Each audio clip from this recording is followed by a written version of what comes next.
Blog Talk Radio.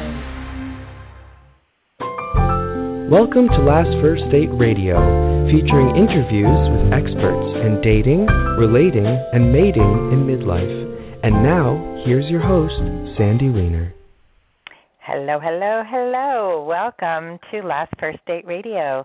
This is Sandy, and I am the confidence, communication, and love coach for women over 40.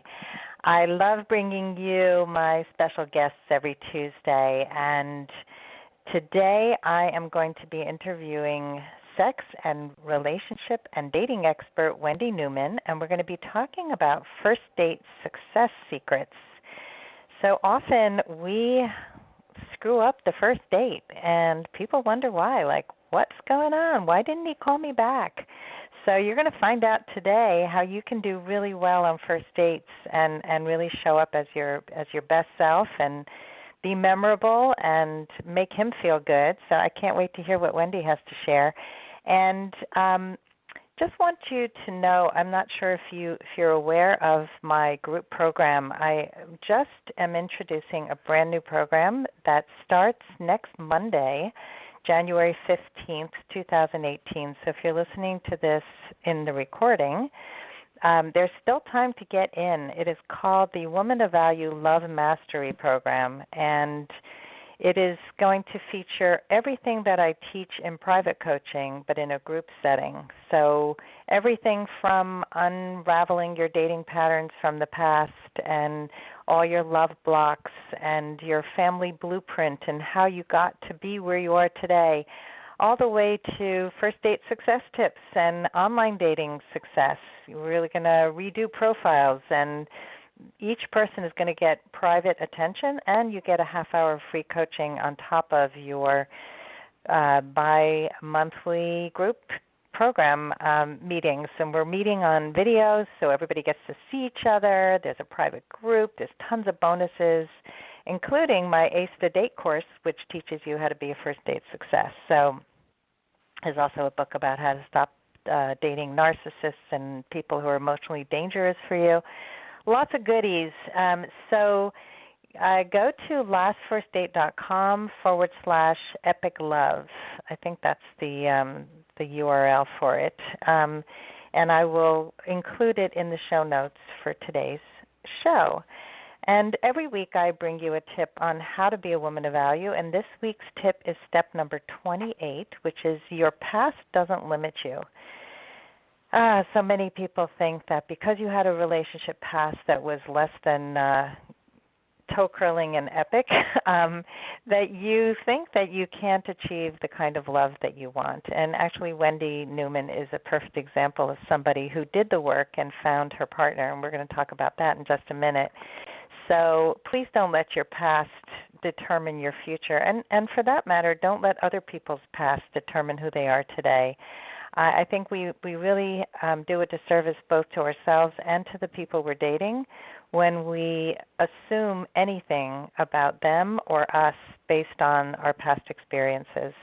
I think everybody has the opportunity to heal and grow and become the best version of themselves if they do the right work. And that's what I absolutely love doing, and I'm sure that Wendy is going to echo everything I just said.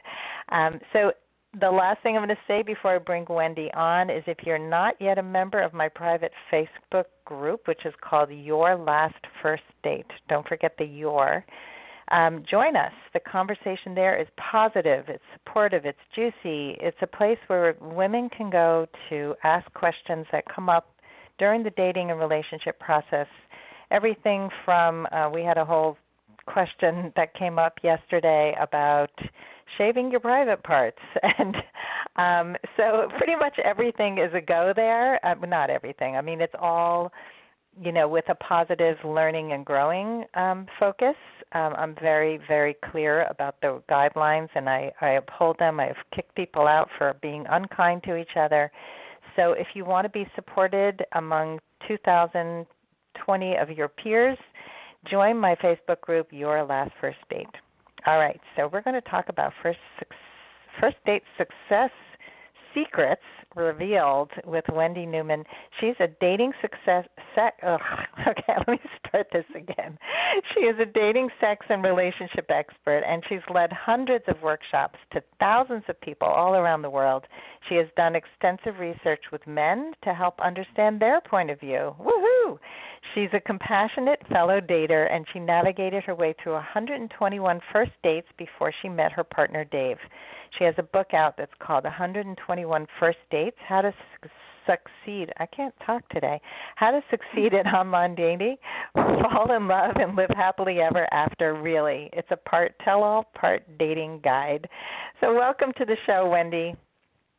Oh, Sandy, thank you so much for having me. I'm really excited to be here. In fact, I'm excited to talk to you because every topic you just mentioned I wanted to totally chime in on, so this is going to be delightful.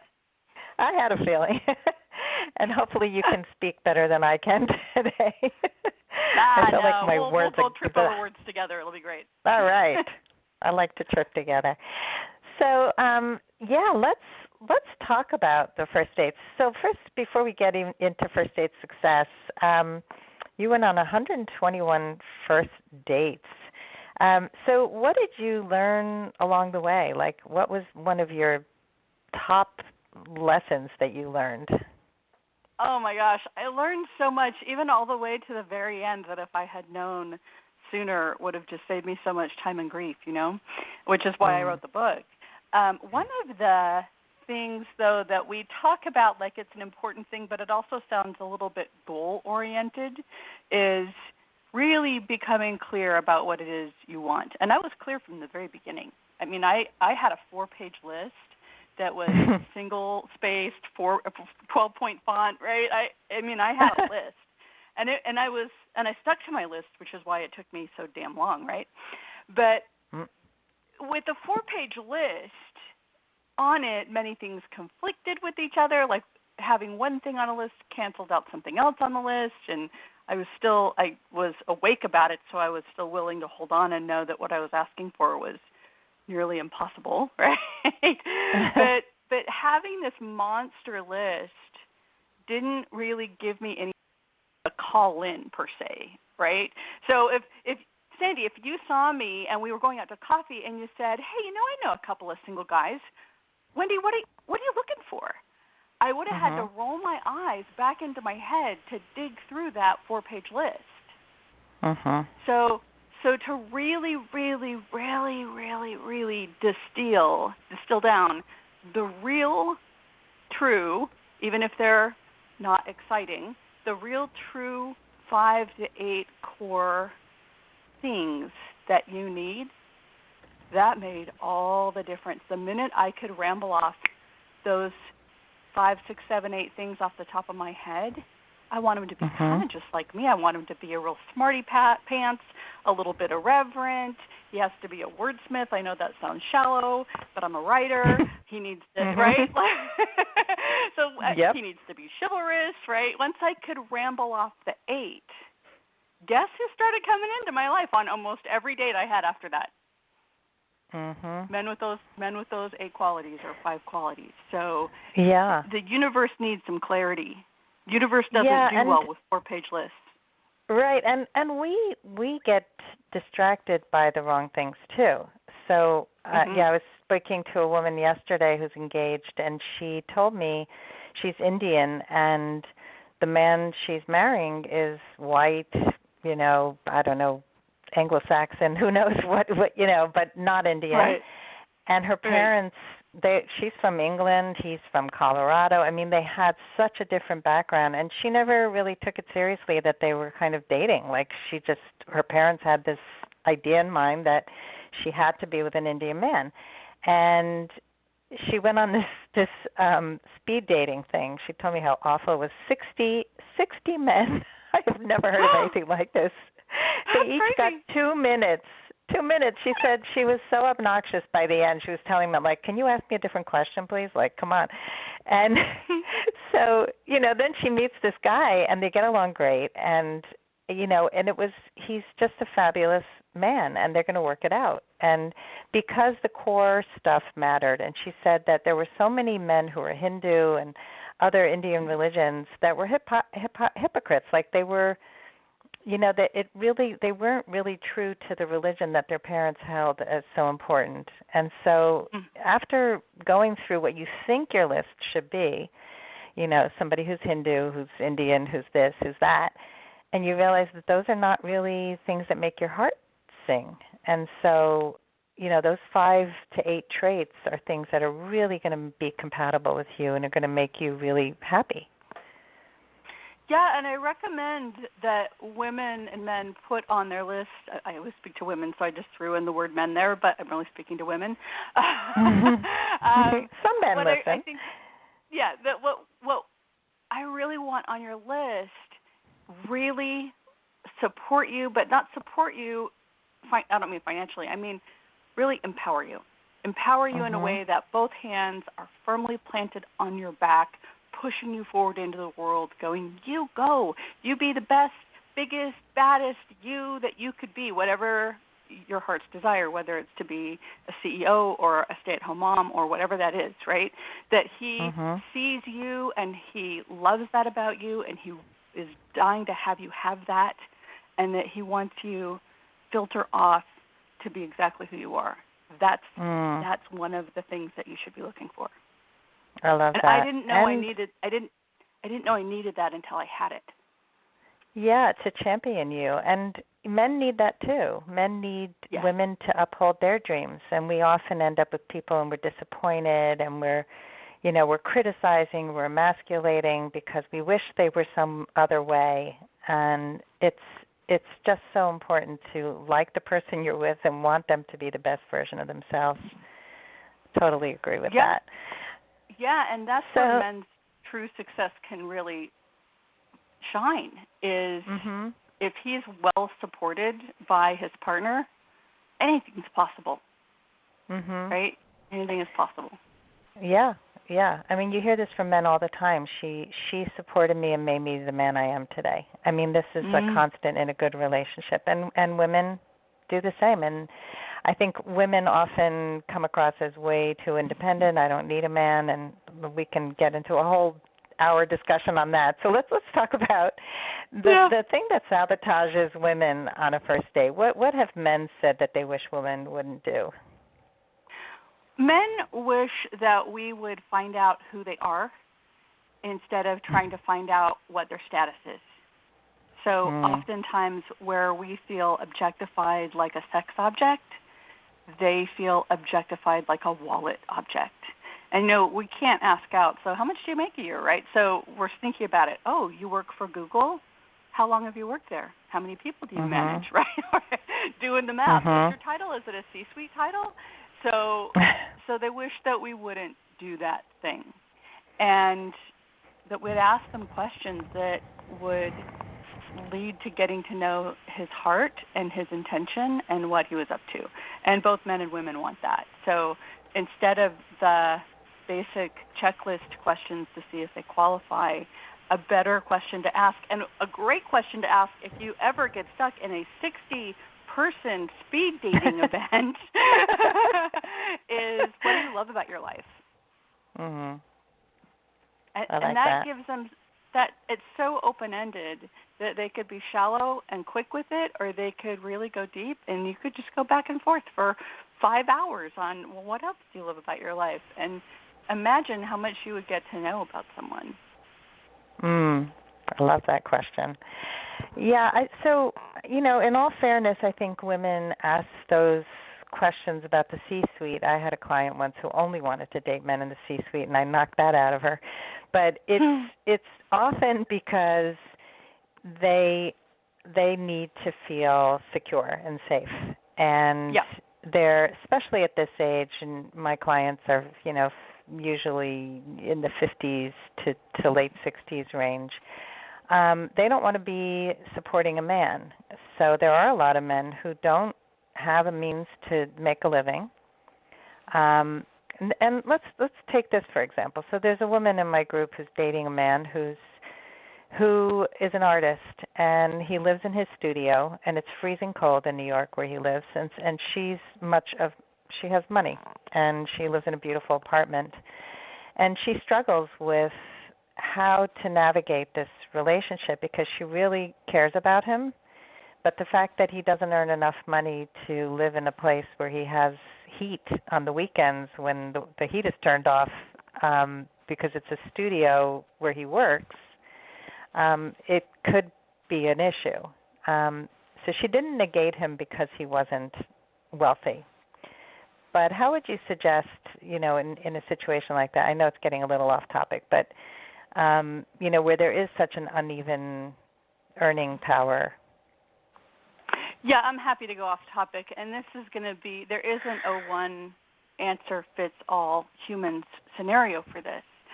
I've learned something recently that I went, oh, that's what's happening.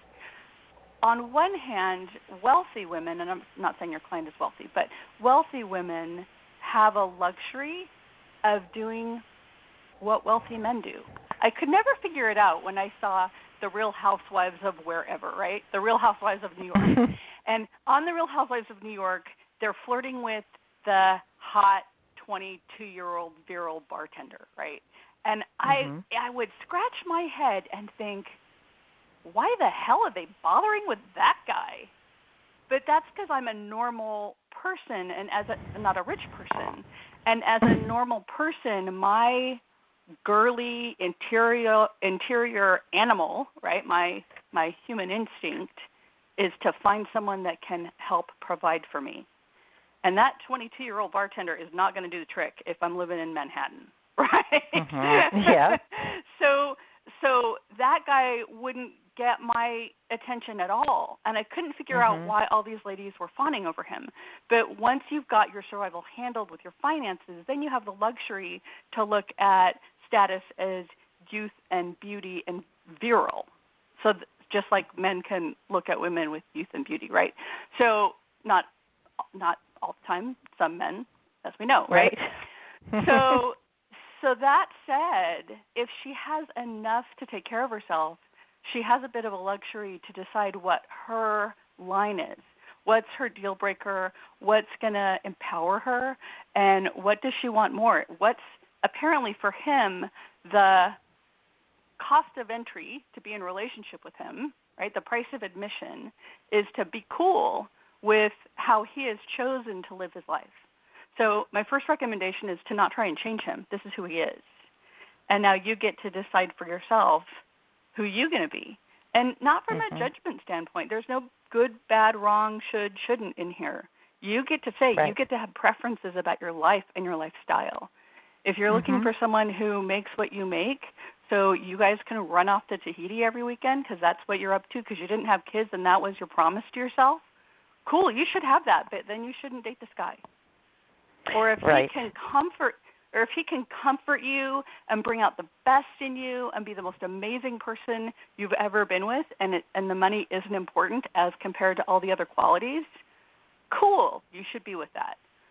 But you get to say, and you don't have to be critical with yourself about it. You can be gentle. I like that. I think we need to be more gentle with ourselves and also know what it is that we really need. And if it's going to feel like a disappointment or a regret all the time, then don't go for it. But if your needs are being met, then you can set a boundary around how much does this person live in your home, and do you ask for some payments if he's going to be staying there a lot. It's all negotiable, I think. And and I think people do feel better, especially men. Men, for the most part, they like to provide, and if you're allowing them to provide, it makes them feel more masculine, which is what most women want. But that's a whole other story and a whole other subject. So let's talk about. We just talked about the thing that men wish women wouldn't do on a first date. What's the one thing women wish men wouldn't do on a first date? Well, if we like him, we wish he wouldn't walk away without saying, hey, I like you. Would you like to go on another date with me? Because, oh, my God, that calms our nervous system down. We can, breathe and know, okay, he thinks he likes us or he thinks we're beautiful or whatever he says, right? And if we don't like him, we hope that he doesn't do that. So that's really not that useful of an answer for men. Sorry, guys who are listening, because you're like, how the hell would I know, right? But another answer is one of the things that's a pet peeve for almost every woman I know is the terms of endearment that are given to strangers. Don't call me sweetie and beautiful and hi gorgeous and hey babe and gal and all the things. I don't know you, and you don't know my flavor yet, and you don't know that gal really annoys me. So, no sweetie, no darling. meet me first, and then we'll think about it. Yeah, so many women complain about this. They will immediately, if it happens on an online dating site, and the guy will say, "Hey, beautiful. Hey, sweetie." It's like, ugh, block, and delete. I get it. You know.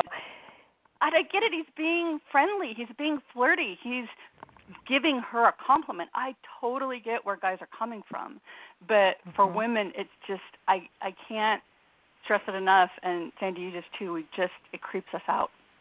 Mhm. And I think women need to just be honest. Like, you know, I appreciate that you want to call me a term of endearment, and can I just share with you how it feels to me, and when those terms of endearment become okay for me, you know. And I think if we check in and we speak up instead of tolerating, I had a guy once call me sweets. And it drove me nuts. I mean, we were already in a relationship, and he would say, "Hey, sweets," and it would really like. So, like no to the sweets. To say, like, no sweets. Yeah, candy maybe. No. Anyway. So, but I think we all have different preferences. You can go to we have like our postal people, the people in the mail, in the post office, postal people. There's a woman in our post office who always says "hun" and "honey" and "sweetie." It's just the way she talks to every single person who comes in, and for that person, it's totally normal. But for some people, it may really rub them the wrong way. And this is not in a dating situation. I have such a double standard. I don't mind it when it comes from women. I'm sorry. Double standard. Yeah. I don't know why. Probably because it's not a sexual thing.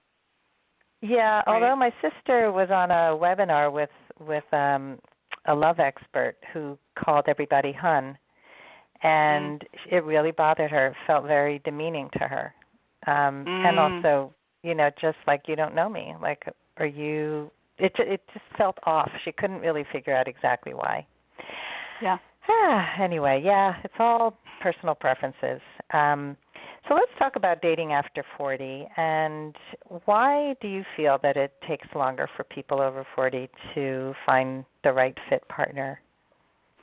Well, I think anyone over 40, all they need to do is look at what they needed at 22, and they can see it. When I was 22, I met my first husband, and he is an awesome person. He's been in my life for 30 years. 28 years. I really love him to this day. He's like my brother.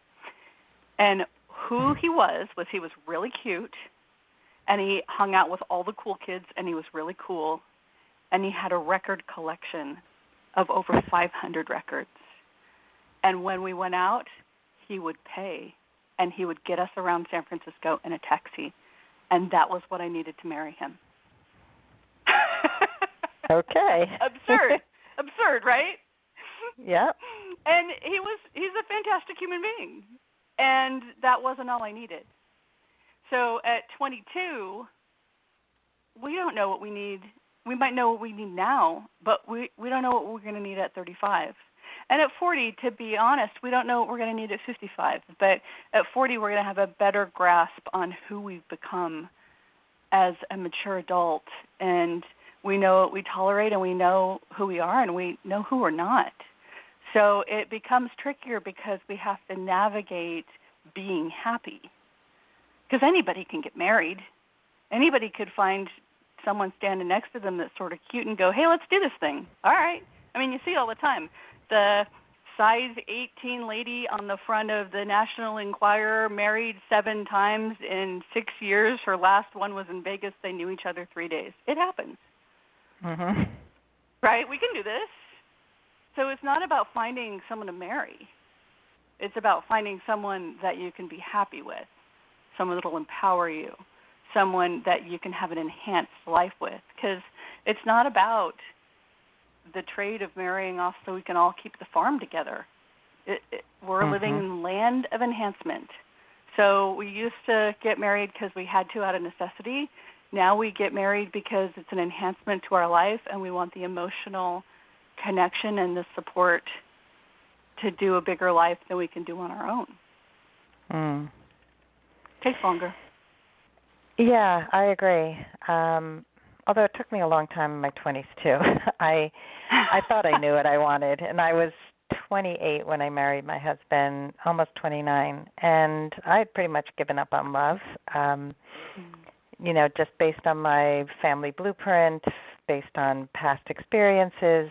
I had my heart broken for the last time, and I was just like, I'm not going to open up again. And I married this guy who was crazy about me, and I thought, this is the formula. You marry somebody who loves you more, and he's got good values. He's going to be a good dad, and he's fun. He was a comedian. You thought, wow, that's all I need. And as soon as the emotional piece came in, it was an epic fail. And I stayed married for 23 years to somebody who could not support me emotionally at all. And so this is why I do the work I do today, because it's so important to figure out what were our blind spots? Why did we make those choices? What needs did we have back then, and what do we have now? And when we know that core of who we are and the core of what we need, then it's easy to recognize it when it's there and when it's not there. And like everything you've been saying, it's nope. Can I circle back right. to something Can I circle back to something you said there? Sure. You said you got married at 29, and oh my goodness, how old were you? You were so old. Oh, I thought I was old. It's laughable to us now, but it really did feel that way, yes? Oh, I thought I was ancient, and I wanted to have children, and if I waited any longer, I wouldn't be able to have kids. I mean, my life was over. My ovaries were drying up. I was over the hill. I had dated every single eligible man in New York City. I mean, I had so many limiting beliefs, but now I know. And now, so I think that when if get married, for those of us who did get married younger and are now divorced, that marriage for me was for building a family. It was for having children. And this time, if I get married again, or definitely if I have like a live-in partner, it would be to enhance my life and not to raise a family. And it's a very different focus, like you said. Yeah, and I just want to say one more thing about that, because it's really obvious to us when we're younger and we're going for the hot bad boy that we're being triggered by chemistry, right, and that we're choosing from chemistry and not necessarily from compatibility. And as we age a little bit, whether we're 29 or we're 39 and we still want to have children and we want to make that happen because tick-tock, right, we think, okay, so now I'm more mature, I'm growing up, and I'm not picking from chemistry anymore. I'm going to pick the guy who's going to be a good father, right? But what women don't realize is that's still chemistry. It's a different flavor of chemistry. In other words, picking a guy because he's a great father is just as bad as picking the one you have hot chemistry for, because sometimes we forget to ask the question, do I like him? Do I respect him? Do we have enough material to go the distance together? No, but is he a good dad? That's chemistry. Yeah, and so for me that was safety. It's like we talked about earlier about the financial safety that women are looking for. They're looking for, we're looking for safety. That is our primary need, emotional, sexual, physical safety. And look at all the Me Too movement. It's all about us speaking out for our own safety, but then we go to the other extreme and we become guarded and we become suspicious and we don't trust. And so it's that balance of heart and head. One is all the way in one extreme and one's the other extreme, and we really have to have a balance of both, I believe, to have the best relationships.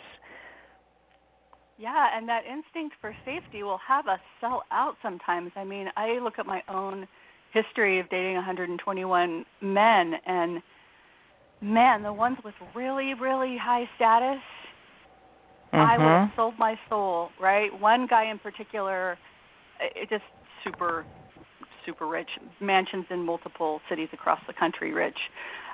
Speaking engagements at $40,000 to start, right? And he was mean. He was literally mean to me, and then wanted to make it up with jewelry. And I thought about it. I was like, I can do this. No, you can't do this. So thankfully, gifts are not my love language. It's last on my list, so I was able to bail. But yeah, but I mean, that's like that kind of security. We will sell our soul. It's disheartening, you know. And again, just be gentle with yourself and go, oh yeah, I'm not going to do that again. Okay. It's so true. I mean, and I've done the same. I had one guy who was very wealthy and charming and funny, but mean. And I walked away from him because he was mean. I said that to him. I said, "You are not kind to me, and I'm leaving you." And he said, "Well, can't we just be friends?" I said, "You're not my friend. I mean, friends don't treat each other the way you treated me. So please don't ever call me again." And I cut it off. I mean, it takes focus and courage and self-love to be able to walk away from the wrong men. So let's talk about that for a minute. I know we're pretty much really out of time, but I want to get to this. So two things. First, how long do you believe people should date to know that for sure whether they should move on or not? Well, first off, I just want to say I don't want any woman to have to go through 121 first dates. I'm not an advocate for dating lots and lots and lots of people. I just want to make that clear so in my answer it reflects that. But I don't have a rule for anybody. I don't think we're not served by using a rule for every person. I think that a couple of dates, try for at least 3, because sometimes it takes 3 to have him grow on you. If that thing is going to happen, it happens sometimes, rarely, but not all the time. But it does happen, and that can be pretty great. So I'd give it a few days. If you really like him, you respect him, he's hilarious. He's just a little shorter and a little balder than you wanted him to be, right? But you like who he is as a person, not bored. You like him. So if you like him, then give it a few dates, 2, 3, 4, 5, 6, 8 at the tops. But don't go several months. If he hasn't grown on you by a good half dozen dates or so, you need to cut bait, because then the next thing that happens is his attraction and soon-to-be love for you will cause more pressure, and all your friends seeing you dating a really great guy will also cause pressure, and then you won't want to break up with him because of the pressure that you feel from everyone around you. Good advice.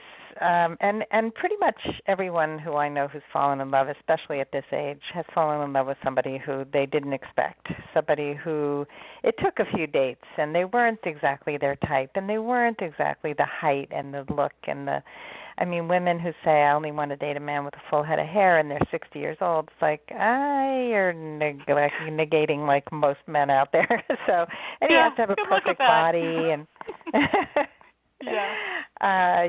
So one more question, and then I'd love for you to share a link to your book and whatever else you want to promote.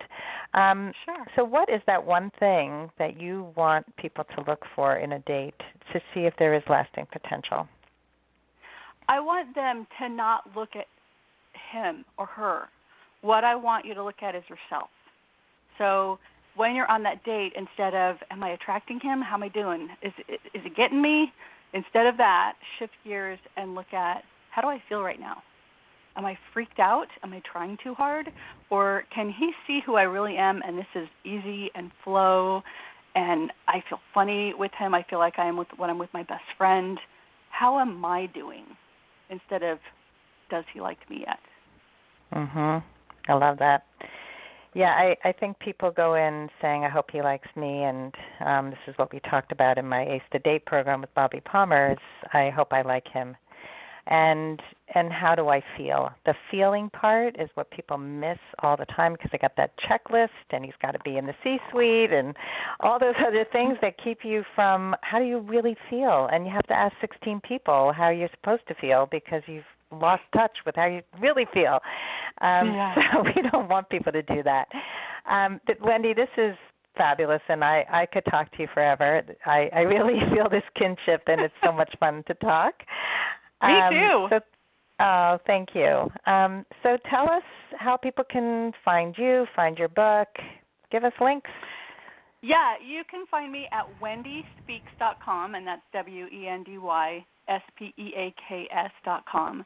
And I got a lot of free stuff on there, and there's one particular free thing that I want to give to listeners, and it's called First Date Success Secrets Revealed, and it's on the products page. It's free. And what it is it's 3 different videos.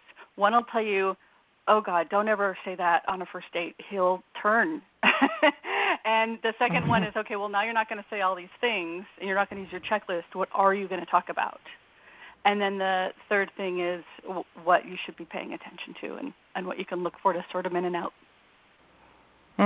Love it. Love it. Well, thank you for helping women find love and for sharing your story and your secrets to love, and wish you the best of success in selling this book and all the beautiful work that you do, Wendy. Thank you. Thank you so much, Sandy. My pleasure. And thanks, everybody, for joining me today. And don't forget to check out the Love Mastery Program. You can go to lastfirstdate.com and click on Group Coaching to find it. That's the easiest way to do it. The registration's closing at midnight on Friday, January 12th, so please join us before the doors close. And I want all of you to go on your last first date very soon. Have a great, great day.